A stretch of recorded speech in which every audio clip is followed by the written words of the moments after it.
Bonjour à tous, toute l'équipe ADP TV se joint à moi pour vous souhaiter une très bonne rentrée. En ce mois de septembre, nous avons choisi de nous pencher à nouveau sur un sujet que nous avons traité au mois d'avril de cette année.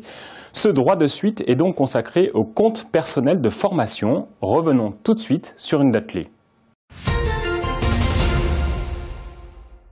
Depuis la publication de la loi du 5 mars 2014 relative à la formation professionnelle, à l'emploi et à la démocratie sociale, des concertations ont eu lieu afin de préciser sa mise en application. Suite à ces discussions, des projets de décrets ont été établis le 3 juin 2014. Si pour le moment ces décrets d'application ne sont pas encore publiés, il semble intéressant de présenter certains d'entre eux qui ont un impact sur le compte personnel de formation.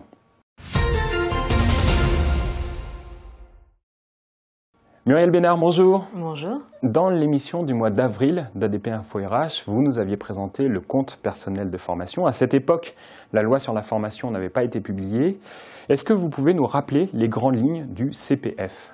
Tout à fait. Le compte personnel de formation est destiné à remplacer le droit individuel à la formation et il se distingue de ce dernier à plusieurs titres.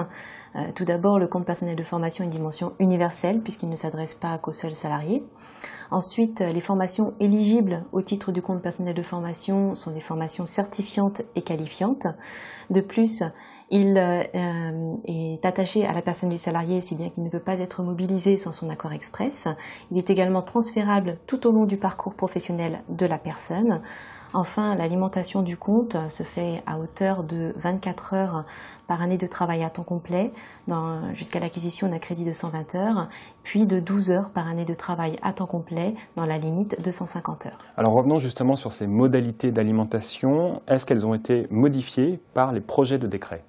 Non, en revanche, comme l'alimentation du compte se fait en fonction du temps de travail, dans un des projets de décret, il est prévu une référence à 1607 heures par an, si bien que les heures de travail réalisées au-delà des 1607 heures ne seront pas prises en compte pour l'alimentation de ce CPF. De la même façon, pour les salariés qui sont en forfait jour, le nombre d'heures de référence sera de 1607 heures par an pour un forfait annuel de 218 jours. Quid des salariés qui n'ont pas travaillé à temps complet sur l'année ? Alors, pour les salariés qui n'auraient pas effectué une durée du travail à temps complet sur l'ensemble de l'année et pour lesquels des dispositions plus favorables seraient prévues par un accord d'entreprise, de groupe ou de branche, alors l'employeur devrait communiquer à son OPCA chaque année, avant le 1er mars, la liste de ces salariés bénéficiaires ainsi que le nombre d'heures de formation supplémentaires ainsi attribuées. Il y a donc une obligation d'information envers l'OPCA de l'employeur en cas d'attribution d'heures de formation supplémentaires. Qu'en est-il en cas d'abondement correctif venant sanctionner les employeurs de 50 salariés et plus ? Alors de la même façon et toujours selon les projets de décret, les employeurs de 50 salariés et plus devraient transmettre à leur OPCA la liste des salariés bénéficiant de ces abondements correctifs. Pour rappel, les abondements correctifs sont dus en cas de défaillance de l'employeur, notamment en cas d'absence d'entretien professionnel ou en l'absence de deux des trois mesures suivantes, à savoir une action de formation, une progression salariale ou professionnelle ou l'acquisition d'éléments de certification via la formation ou la validation des acquis de l'expérience. Enfin, la liste de ces bénéficiaires devrait être accompagnée d'un versement forfaitaire. Muriel, vous l'avez dit, le compte personnel de formation est mobilisé par la personne afin de suivre à son initiative une formation certifiante et qualifiante. Avons-nous des précisions sur les modalités dont le salarié doit le mobiliser lorsque la formation se déroule durant le temps de travail ? Alors oui, pour une formation qui est suivie en tout ou partie pendant le temps de travail, le salarié doit formuler sa demande auprès de son employeur au moins 60 jours avant le début de la formation si celle-ci dure moins de 6 mois et au moins 120 jours avant le début de la formation si celle-ci dure au moins 6 mois. Et en l'absence de réponse de l'employeur dans un délai de 30 jours calendaires à compter de la demande, cela vaudrait acceptation. Très bien. D'autres précisions relatives au compte personnel de formation, notamment en matière de frais de formation ? Oui, tout à fait. Je souhaite ajouter une précision concernant la prise en charge de ces frais pédagogiques. En l'absence d'accord sur le compte personnel de formation, les frais pédagogiques et les frais annexes seraient pris en charge par l'OPCA dans la limite des heures inscrites au compte et que la formation se déroule pendant ou en dehors du temps de travail.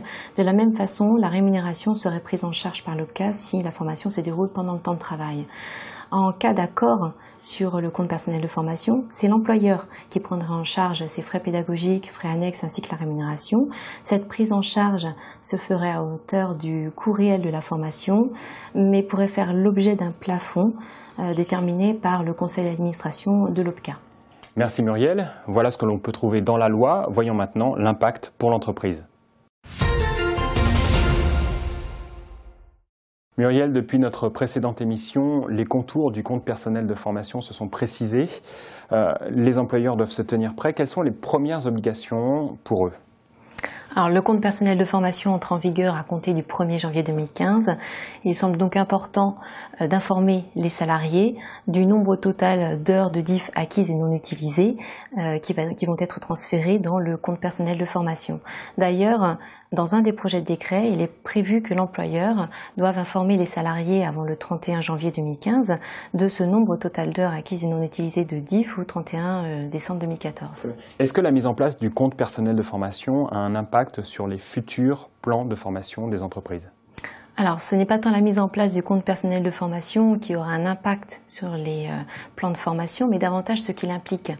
En effet, le compte personnel de formation, mais aussi l'entretien professionnel et le conseil en évolution professionnelle contribuent à se recentrer sur la personne, sa qualification, son évolution professionnelle. Si bien que les employeurs ont intérêt à tenir compte de cette individualisation des parcours de formation dans la construction de leur futur plan de formation, tout en gardant comme objectif d'adapter les salariés à leur poste de travail et de maintenir leur employabilité. Il ne faut pas oublier qu'avec cette réforme, les employeurs sont passés d'une obligation de financer à une obligation de former. D'une manière plus générale, la réforme sur la formation professionnelle est complexe. Est-ce que la meilleure façon de l'appréhender n'est pas d'anticiper en engageant dès maintenant des négociations avec les représentants du personnel? Et dans ce cas, comment négocier sur le compte personnel de formation ? C'est en effet une possibilité que les grandes entreprises auront intérêt à étudier de près. Un accord sur le compte personnel de formation offre plusieurs avantages. Il permet notamment de financer le compte personnel de formation en interne. Il permet également de définir les publics prioritaires ainsi que les formations éligibles. En revanche, pour les petites et moyennes entreprises, il est peut-être plus prudent d'attendre le résultat des négociations de branche. Très bien, merci Muriel. Passons maintenant à la question d'un internaute.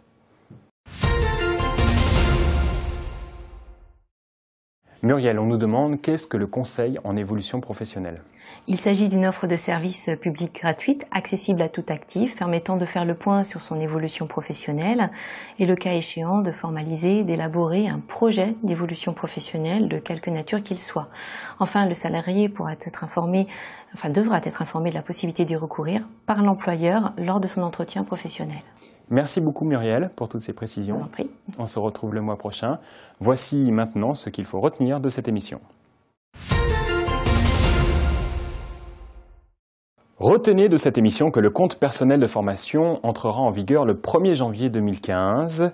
Les modalités d'alimentation ne changent pas. L'alimentation du compte se fait à hauteur de 24 heures par année de travail à temps complet, jusqu'à l'acquisition d'un crédit de 120 heures, puis de 12 heures par année de travail à temps complet, dans la limite de 150 heures.